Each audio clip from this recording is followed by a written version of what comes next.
কার এত বড় সাহস? কে করছে এই কাজ? কে এই গাড়ির সাথে ধাক্কা লাগাইছে? আমি ধাক্কা লাগাইছি। আমি বুঝতে পারি নাই ধাক্কা লেগে যাবে।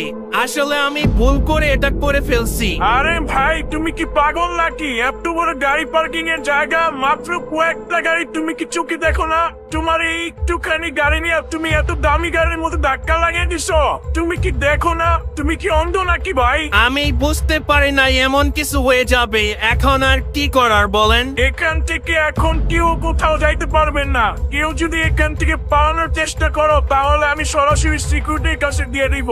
যতক্ষণ না পর্যন্ত এই গাড়ির মালিক আসতেছে, কেউ এখান থেকে এক পাও আগাবেন না। পার্কিং ম্যান ভয় পাচ্ছিল, কারণ গাড়ির যেই ক্ষতি হয়েছে সেটা যদি গাড়ির মালিক এসে দেখে তাহলে সব দোষ তার ঘাড়ে এসে পড়বে। এইদিকে প্রিমিস ভয় পাচ্ছিল যে পার্কিং ম্যান যদি তাকে দেখে ফেলে তাহলে তো সবাই জেনে যাবে তার আসল পরিচয়। তাই প্রিমিস অদিতিকে নিয়ে ওইখান থেকে যত তাড়াতাড়ি সম্ভব পালিয়ে যাওয়ার চেষ্টা করে। প্রিমিস অনেক ভয় পাচ্ছিল পালানোর সময় তাকে না পার্কিং ম্যান দেখে ফেলে। যখনই প্রিমিসরা যাচ্ছিল পার্কিং ম্যান তাদেরকে দেখে ফেলে। এই ছেলে দাঁড়াও, কোথায় যাচ্ছ?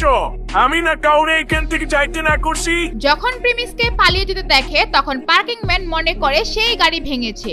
ওই পার্কিং ম্যানের কাজ ছিল তাদেরকে ধরা। যদি তাকে না ধরে তাহলে সমস্ত মামলা তার উপর এসে পড়বে। এইদিকে প্রিমিস আগে আগে পালাচ্ছিল আর পার্কিং ম্যান তার পেছন পেছন। ভূমিকা, সান, জিসান আর ঈশান সবাই তার পিছন পিছন আসতে থাকে। তারা দেখতে চায় প্রিমিস কেন পালাচ্ছে। এটা খুবই লজ্জাজনক ব্যাপার ছিল, কিন্তু তারা দেখতে চাচ্ছিল পার্কিং ম্যান প্রিমিসকে কিভাবে মার দেয়। এই পাগলে বাড়তেছে কেন? দইরা কতগুলা মার দিলে ভালো হইব। প্রিমিসের সাথে যেহেতু অদিতি ছিল, প্রিমিস চাইলেও জোরে দৌড় দিতে পারছিল না।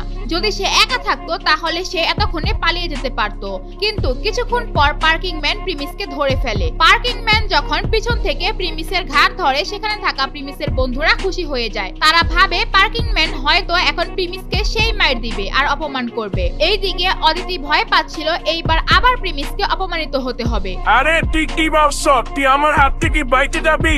প্রথমত একজন মানুষের দামি গাড়ি তুই বামছ, এরপর তারে না বলে পলায় দিতেছ।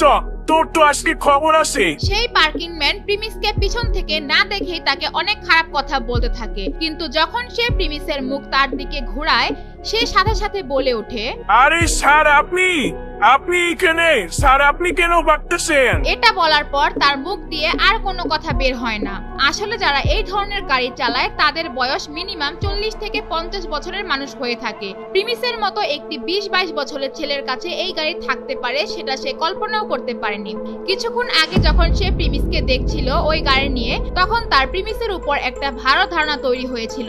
স্যার আমাকে মাফ করে দেন। স্যার আমি ঠিক মতো দেখতে পারি না এটা আপনি। স্যার আমি যদি দেখতাম আপনি তাহলে আমি জীবনও আপনার পিছে ভাগতাম না। আর স্যার আপনি এখানে এইভাবে ভাগতেছিলেন কেন? আপনি বললে স্যার আমি আপনার গাড়ি এইখানে নিয়ে আসতাম। পার্কিং ম্যান এরপর চুপচাপ দাঁড়িয়ে থাকে। পার্কিং ম্যানের এমন কথাবার্তা দেখে দূর থেকে যারা হাসছিল ওদের মুখ বন্ধ হয়ে যায়। আর ভূমিকা, সান, সিফাত আর জিসান প্রিমিসদের সামনে আসে। আর পার্কিং ম্যান ওদেরকে দেখেই প্রিমিসকে বলে, স্যার এই ছেলে আপনার গাড়ি বানছে। যদি আপনি চান আমি ওদের কাছ থেকে এই গাড়ি ঠিক করতে যত টাকা লাগে নিয়ে দিব। আর যদি ও টাকা না দেয় তাহলে আমরা ওকে পুলিশে ধরিয়ে দিব। এইটা শুনে সেখানকার সবাই অবাক হয়ে যায়। পার্কিং ম্যান কেন প্রিমিসকে স্যার বলছে? কি হবে এখন? প্রিমিসের আসল পরিচয় কি ফাঁস হয়ে যাবে, নাকি প্রিমিস আবারও বাঁচার কোনো উপায় বের করে ফেলবে? আরে ভাই, আপনার চোখে তো সমস্যা হয়েছে। আপনি কারে স্যার বলতেছেন? আপনি যারে স্যার বলতেছেন কিছুক্ষণ আগে রেস্টুরেন্টের বাইরে দাঁড়িয়ে সবার কাছে ভিক্ষা চাইতেছিল। ওই ছেলে তো এই গাড়ির চাকাতে হাওয়া ভরতে পারবে না, আর আপনি ওকে কেন স্যার বলতেছেন? আমার চোখে সমস্যা হবে কেন? আমি কিছুক্ষণ আগে ওনার কাছ থেকে গাড়ির চাবি নিয়ে এই গাড়ি পার্ক করে আসলাম। আর তুই হাওয়া ভরার কথা বলতেছ? তুই আগে এটা ঠিক কর যে এই গাড়ি যে ক্ষতি হয়েছে এটা কিভাবে তুই জরিমানা দিবি। আচ্ছা, ওদের জরিমানা দেওয়ার কোনো দরকার নাই। আর গাড়ি এমনি তো বেশি একটা ক্ষতি হয় নাই। আপনি এক কাজ করেন, আপনি গাড়ির চাবিটা আমাকে দেন, আমি গাড়ি নিয়ে চলে যাচ্ছি। প্রিমিস তার কাছ থেকে চাবি নেয় আর সেখান থেকে চলে যেতে থাকে গাড়ি আনার জন্য। কারণ এখন সবাই যেহেতু জেনে গেছে এইখানে লুকিয়ে আর কোনো ফায়দা হবে না।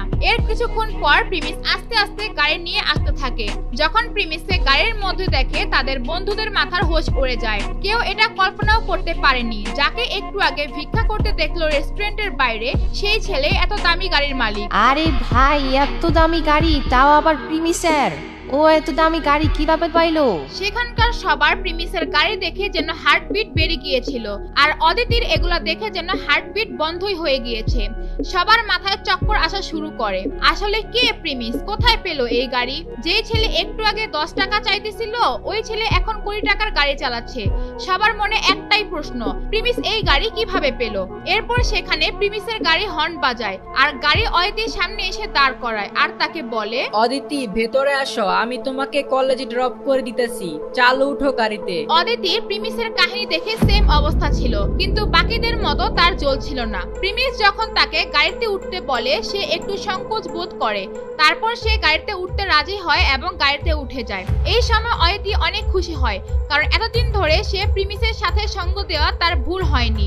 যখনই প্রিমিস গাড়ির সামনে নিয়ে চলে যাবে তখন ভূমিকা তার গাড়ির সামনে এসে বলে, প্রিমিস আমাকেও নিয়ে চলো, আমিও তো কলেজে যাব, আমাকেও একটু কলেজে নামায় দিও। এতক্ষণে সে বুঝে গিয়েছে এইটা প্রিমিসের গাড়ি, তাই সে সাথে সাথে প্রিমিসের সাথে ভাব জমাতে এসে পড়েছে।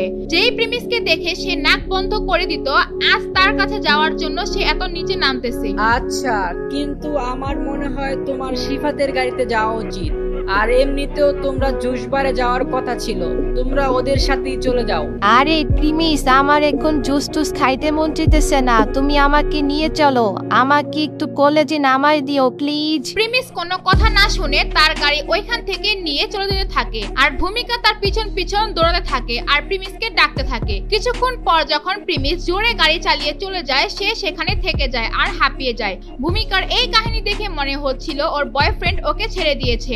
এদিকে প্রিমিস আর অদিতি গাড়ির মধ্যে বসেছিল আর অদিতির মনে হাজারো প্রশ্ন জমা হয়েছিল, আর সে ঠিক তখনই প্রিমিসকে বলে, প্রিমিস আমি কোনোদিন ভাবি নাই এই গাড়ি তোমার হইতে পারে, আমি একদম অবাক হয়ে গেছি। কেন, কি হয়েছে? এই গাড়ি কি তোমার পছন্দ হয় নাই? প্রিমিস একটু ভারী কণ্ঠে এই কথা বলে। তাদের গাড়ির ছাদ খোলা ছিল, সুন্দর বাতাস আসছিল। অদিতি প্রিমিসের এই কথা শুনে লজ্জা পেয়ে যায় আর মুখ অন্যদিকে নিয়ে যায়, আর তারপর আবার বলে, গাড়ির থেকে তো আমার তোমাকে বেশি ভালো লাগে।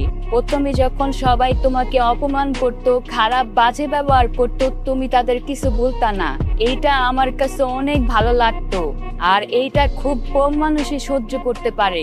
আচ্ছা, আগের কথা বলতেছ, আগে ভালো লাগতো তো এখন কেমন লাগে? এখন কি আমি চেঞ্জ হয়ে গেছি নাকি? প্রিমিস এইটা চিন্তা করেনি যে অদিতি তাকে নিয়ে এইভাবে ভাবে। প্রিমিস অদিতির চোখের দিকে আগে ভালো করে দেখেনি, প্রিমিস এমন কিছু আশা করেনি আগে। এখন তুমি গাড়িতে বসে আছো, এই গাড়ি চালাইতেছো, এই গাড়ির মালিক তুমি। এখন তো এইটা ক্লিয়ার, সিফাত ঈশান ওদের থেকে তোমার লেভেল অনেক উপরের। তুমি নিজেকে যেভাবে লুকায় রাখছিলা আমি তোমার আসল পরিচয় বুঝতেই পারি নাই, আর এখন তোমার যে অবস্থা, তোমার সাথে কথা বললে সবাই ভাইবা চিন্তা কথা বলবে। অদিতি তুমি আসলে ভুল বুঝতেছ, আসলে এই গাড়িটা আমার না, এটা আমি একজনের কাছ থেকে কিছুদিনের জন্য নিয়েছি। প্রিমিস মনে করছিল এইটা বললে হয়তো তাদের মধ্যে আগের বন্ধুত্ব টিকবে, তাই সে এই মিথ্যা কথা বলতে বাধ্য হয়েছে। আর এমনিতেও এটা তো প্রিমিসের গাড়ি না, রিমিনির গাড়ি, সে কিছুদিনের জন্য নিয়েছে। তারপরও সে তো এর চেয়ে দামি গাড়ি নিয়ে আসতো। এখন কি হবে? অদিতি প্রিমিসের কথা বিশ্বাস করবে, নাকি প্রিমিসকে আরো কঠিন প্রশ্ন করবে, নাকি প্রিমিস তার আসল পর্দা ফাঁস করে দিবে, অদিতিকে সব সত্য বলে দিবে? তা সবার আগে দেখতে চাইলে দিবস গেমিং এর ইউটিউব চ্যানেলটি সাবস্ক্রাইব করে নোটিফিকেশন বাটন বাজিয়ে রাখেন, আর যারা ফেসবুক পেজ থেকে দেখতে চান পেজটি ফলো করে ভিডিওটি শেয়ার করুন।